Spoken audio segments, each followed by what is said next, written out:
Mambo vipi? Naitwa Ernesto Hassan. Napatikana kwenye mitandao ya kijamii kama YouTube @ProMoDaddy, TikTok ProMoDaddy.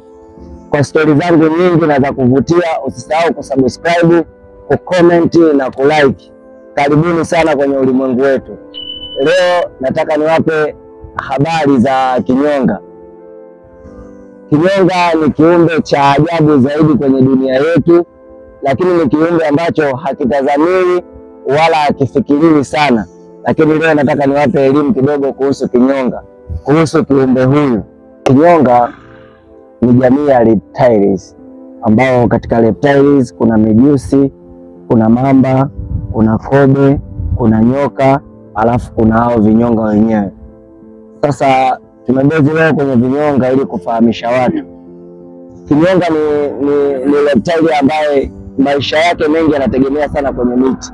Anaishi sana juu ya miti, na wenyewe hawa wanasifika kwa kuwa na tabia za kubadilisha rangi. Lakini watu wanatakiwa wajue kuna species takriban 200 za vinyonga. Na katika hizo species 200 za kinyonga, sio zote ambazo zinaweza automatically kubadilika rangi kulingana na ambayo umeiwekea. Ni vinyonga wachache sana, ambapo vinyonga mara nyingi wanapozaliwa huwa wanakuwa na rangi mbili tu. Wana rangi ya kijani na wana rangi ya kijivu, lakini wanakuwa wananakshiwa na weusi na weupe. Kwa hiyo hao watakaa kwenye mazingira ambayo yameendana na rangi yao. Kwa mfano kama huyo wa kijani atakaa kwenye matawi ya miti ya kijani, ili ikitokea kuna shida au kuna jambo lolote, basi ana uwezo wa kuendana na rangi ya mazingira yalokuwepo. Na kama kuna kinyonga ana rangi ya kijivu au ya brown, huwa wanakaa kulingana na mazingira aliyopo. Kwenye miti mikavu, kwenye magome ya miti makavu, ndio mazingira ambayo wataenda kukaa kulingana na rangi aliyozaliwa nayo. Kuna vinyonga ambao wanaitwa giant chameleon. Hawa giant chameleon ndio vinyonga ambao wanakuwa wakubwa zaidi kuliko vinyonga wowote, ambayo huyu kinyonga ana uwezo wa kufika mpaka nusu futi. Anaweza akafika nusu futi, yani anakuwa mkubwa zaidi, anaitwa giant chameleon. Hawa giant chameleon ndio common sana kwenye mazingira yetu ya kawaida, ambapo kama huku East Africa wanapatikana wengi sana. Alafu kuna hawa wanaitwa Jackson chameleon. Hawa ni vinyonga ambao wanapatikana sana kwenye mazingira ya kwenye misitu ya Kongo. Hawa ndio wana uwezo wa kubadilisha rangi yake automatically kulingana na kitu ambacho amekigusa, ndio anaweza akabadilika na rangi. Ila kinyonga ni kiumbe ambacho hakina madhara ya aina yoyote, isipokuwa tumeishi kwa kulingana na historia. Hususan kinyonga na binadamu, kinyonga kwa binadamu ni harmful, hana madhara na wala hana sumu ya aina yoyote ile. Na kinyonga ana meno, na ikitokea kama amesababisha kukung'ata, ni sawasawa kama umebanwa na zipu. Yaani zipu imeshikana huko na huko alafu imekubana. Sio kwamba anaweza akasababisha madhara kwenye maisha yako au anaweza akasababisha madhara kwenye mwili wako. Kinyonga hana madhara ya aina yoyote kwa binadamu. Na kinyonga hana madhara, hivyo ndio maana amebarikiwa uwezo wa kutumia mwili wake kuweza kuchange color ili kujilinda na viumbe ambavyo vinaweza kumshambulia. Kinyonga yeye huwa ndio kiumbe ambaye ana ulimi mrefu kuliko mwili wake. Yaani unavyomuona kinyonga, kama umemkuta yuko pisi kama hivi, basi ana ulimi ambao umemzidi yeye mwili wake, na ule ulimi ndio anatumia kama silaha, hasa kwenye vitu ambavyo anavishambulia, hususan kama chakula, hususan kama anajiani na adui yake, huwa anatumia sana ulimi. Lakini pia kinyonga, sifa zake nyingine, kinyonga ana macho ambayo yanazunguka 360 degrees. Hizo ndio sifa za kinyonga. Lakini pia watu wanatakiwa wajue kinyonga ana uwezo wa kugeuka kwa kutumia mkia na ulimi wake. Yaani ulimi na mkia wake ndio unamfanya yeye ana uwezo wa kumove.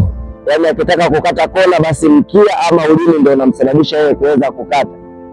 Lakini pia katika uzaliana kwao, kinyonga wako aina mbili. Kuna kinyonga ambao ni viviparous na oviviparous.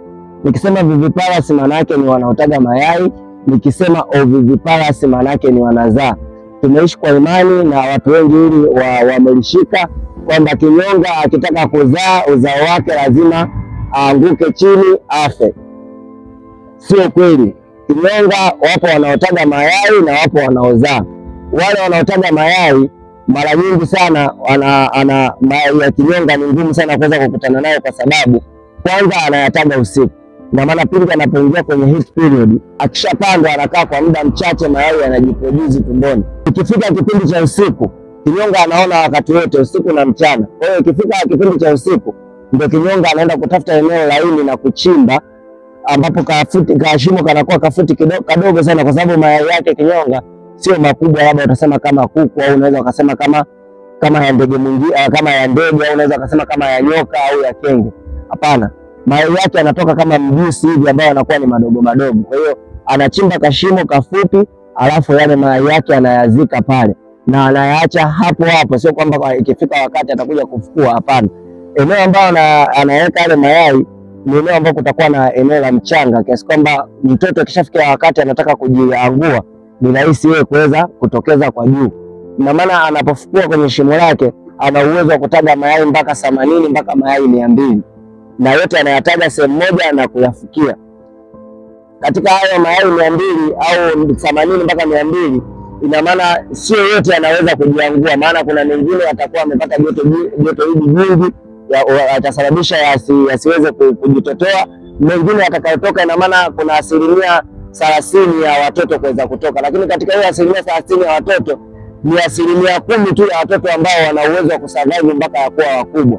Na wale watoto wakishajiangua pale tayari haraka wana uwezo, wanapandisha kwenye miti kwa ajili ya ulinzi wao. Ina maana ni mara chache sana kinyonga ukimkuta yuko chini, aidha anavuka, ana shift kutoka sehemu moja kwenda sehemu nyingine, au ni vinyonga ambao wanataga mayai. Lakini kuna hawa vinyonga ambao wanazaa, ambao tunaita Jackson. Hawa Jackson chameleons, wao huwa wana uwezo wa kushika mimba kuanzia miezi 3 mpaka miezi 5. Anashika mimba, na mfumo ule kama wa nyoka ambao wanazaa. Nyoka wanaozaa, ambao tulisema nyoka wanaozaa kwamba kuta zao zile za mimba zinakuwa zimeshikana mle ndani. Ina maana mayai yanajitengeneza, ila yanakuwa yako soft. Yale mayai yanayokuwa soft, ina maana ikishafika wakati anataka kuzaa, anatoa ile yai ambayo lipo ndani, yani mtoto anakuwa ndani ya lile yai ambalo linakuwa lipo kama ute. Kwa hiyo baada ya kumtoa yule mtoto ndo anajitoa kwenye ule ute, naye anaanza maisha yake. Lakini historia ya kusema kwamba kinyonga uzao wake mpaka afe, hizi ni historia tu za zamani, ambapo kuna wakati tunaelewa kwamba wazazi huwa wanakutwa na kipindi cha uchungu. Sasa uchungu unapokuwa umezidi sana kiasi kwamba unashindwa hata kujizuia, ndio inaweza kusababisha kupelekea kifo. Ikifika wakati anataka kutoa wale watoto, tayari watoto tumboni wanakuwa wako hai. Sasa wanapokuwa wako hai, na ule uchungu wa kuweza kuwatoa, aidha kwa sababu wao wako juu, maana anapokuwa yuko juu, sasa kule juu watoto tayari wanahitaji kutoka, na yeye tayari uchungu unamshika kiasi kwamba ule uchungu unamkamata zaidi hadi anashindwa kushikilia ile miti. Kwa hiyo anaposhinda kushikilia ile miti, utakuta amedondoka chini. Kwa hiyo wakati mmoja amedondoka kufika chini, aidha atakuwa amepasuka. Kama atakuwa amepasuka kulingana na tumbo la mimba, kwa hiyo inasababisha na wale watoto kuweza kufanyaje, kutoka. Hapo ndio uzao wa kinyonga wanaposema kwamba unapelekea kifo.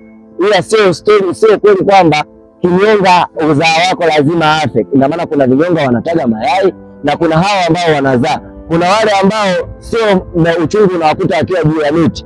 Uchungu unaweza ukamkuta yuko chini. Ina maana akiwa chini atajikakamua mpaka aweze kuwatoa watoto wake, na yeye anaendelea kuwa hai. Ila hiyo mara kadhaa anapokuwa juu ya mti, uchungu umembana kiasi kwamba tumbo hili linakuwa limewamba kubwa. Sasa uchungu umembana, anashindwa hadi jinsi ya kujizuia, na maana anashindwa kushikilia ile mti.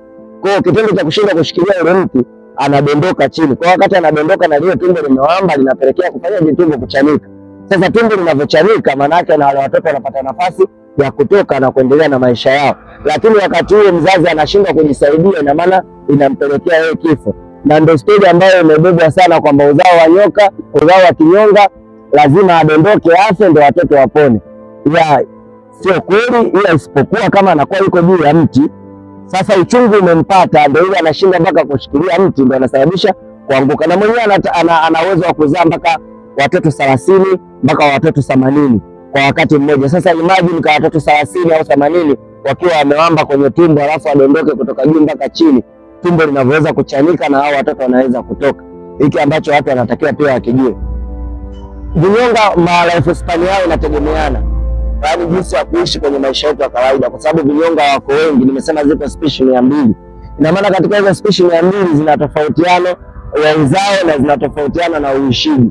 Ina maana kama hawa giant chameleon wana uwezo wa kufika mpaka miaka 5 mpaka 7, au wengine ambao wanakuwa na body size ndogo wao wanafika miaka 3 mpaka 5, kuna wengine miaka 2 mpaka miaka 3 wanakufa. Ila hakuna specific life span ya kinyonga, isipokuwa tunawafanya makadirio. Kwa hiyo kuanzia miaka 5 mpaka miaka 7 kinyonga anaweza kuishi.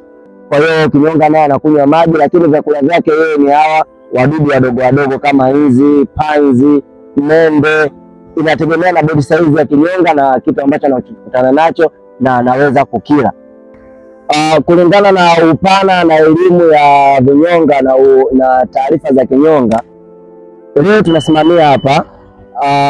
Kwa wiki tutakuwa tunafundisha mara 2, maana tutafundisha Ijumaa, tutafundisha na Jumatano. Kwa hiyo kwa kupata story hizi na kupata elimu hii, basi usisahau kutufollow, usisahau kusubscribe YouTube ProMoDaddy, TikTok ProMoDaddy, like za kutosha na comment zote. Wanaohitaji elimu zaidi tunahitaji tuone comment, kwa maana tutakuja kuelezea madhara ya kinyonga, tutakuja kuelezea faida za kinyonga, tutakuja kuelezea hasara za kinyonga, tutakuja kuelezea species zote za vinyonga ambazo zinapatikana East Africa na zinazopatikana nje ya Afrika. Asante, naitwa Ernesto Hassan.